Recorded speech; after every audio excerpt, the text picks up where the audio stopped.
Mhm. Okay, yan. Magandang hapon po sa inyo lahat. Magandang hapon po sa ating lahat. Yan. Dumating na naman po yung oras ng ating pagsasama-sama, kaya samahan niyo po akong magluto, okay? So, ang lulutuin po natin ngayon ay yan po. Yan. Magluluto po tayo ng baka. Parte po yan sa may paa niya. Nakalimutan ko na yung tawag, yung trabaho ko dati. Okay.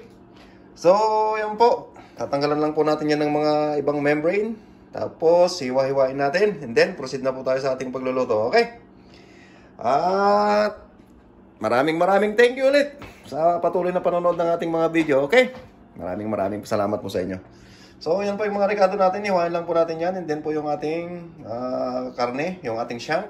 And then, tuloy na po to sa ating pagluluto. Okay. Balikan po natin kagad. Woo! So, yan na po. Naiwa-iwa na po natin yung ating karne ng yan, palapad na maninipis. Okay. Naiwa-iwa natin po siya. At ito naman na po yung ating mga bawang sibuyas. At dyan po, nagpainit na rin po tayo ng ating mantika. So, gawin po natin, isilagay na po natin ang ating bawang sibuyas. Okay. Ayan. At siyempre po, antayin lamang po natin na mag-isa. Ayan. Yung ating pong bawang at sibuyas. Okay. So, balikan po natin yan kapag nagisa na po siya. Okay. Isang saglit lamang po. At magigisa na po yan. Alright. Balikan po natin. Okay. Pagkatapos pong magisa ng ating sibuyas, syempre, lagay na po natin yung ating mga karne. Ayan. Hiwa-hiwa po natin yan ng palapad. Yan, na maninipis. Para po madaling lutuin. Mga ganyan po. Para po siya madaling maluto. Okay.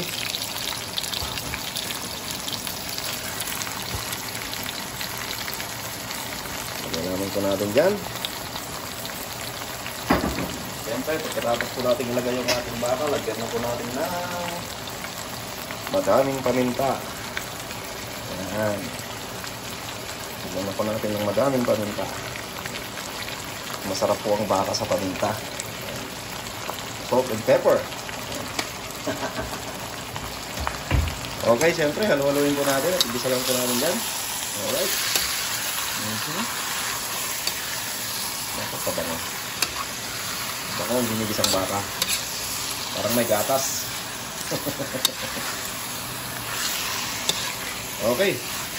So, halo-halo namin dyan at hayaan po muna natin dyan. Okay. Para po siya mag-isa. At saka po natin papalambutin mamaya. Okay. Balikan po ulit natin. Okay, welcome back. Check po natin yung niluluto natin. Okay. Ayan. Medyo matigas pa po siya. Gusto ko po yung malambot. Okay. So, gawin po natin is lagyan po natin ng tubig kasi malapit na po siyang maiga. Yan, papalambutin po natin ng gusto. Okay. Alright. Yan. Patapos, takpan po ulit natin at pakuloyin po natin ng pakuloyin hanggang po sa lumambot siya. Okay? Lumambot. Alright. So guys, balikan po ulit natin mamaya. Alrighty. Check po natin yung niluluto natin. Yan. Malapit na po siyang maiga. Malambot na rin po yung karne natin. So ibig sabihin po yan, malapit na po nating timplahan. Alright. So konting antay na naman po. Huwag po kayo mainip, okay? Saglit na lang po ito. Yan. Grabe. Napalabas ko na po yung kanyang mga mantika at yung kanyang mga taba-taba at yung kanyang mga linamnam. Yan. My goodness. Yan na po yun. Napalabas na po natin. At yan po yung naantay natin bago po natin timplahan. Alright. So, takpan pa po ulit natin. And then, balakan po ulit natin mamaya kapag kumunti na po yung sabaw niya at doon po natin timplahan. Alright.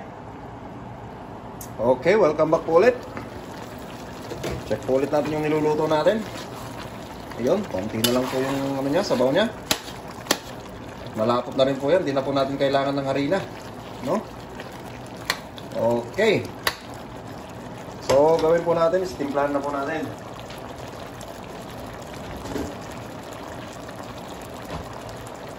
Lagyan na po natin yan ng, siyempre, soy sauce. Lagyan na po natin yan ng soy sauce.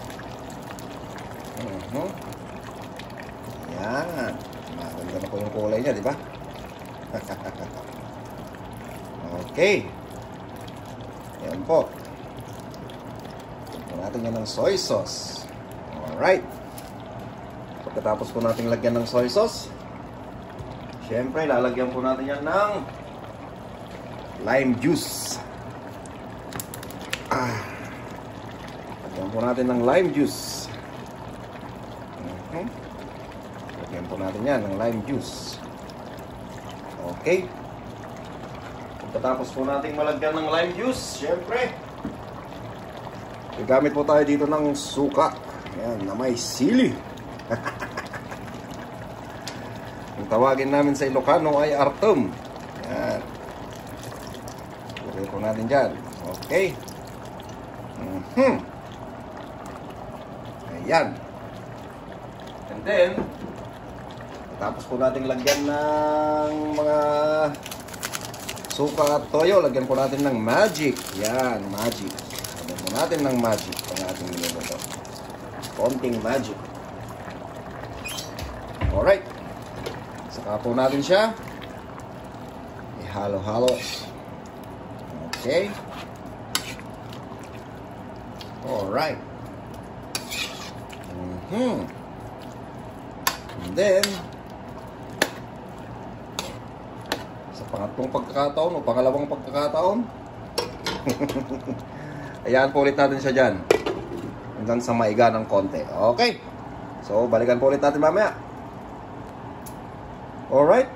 Welcome back po. Check po ulit natin yung niluluto natin. Okay.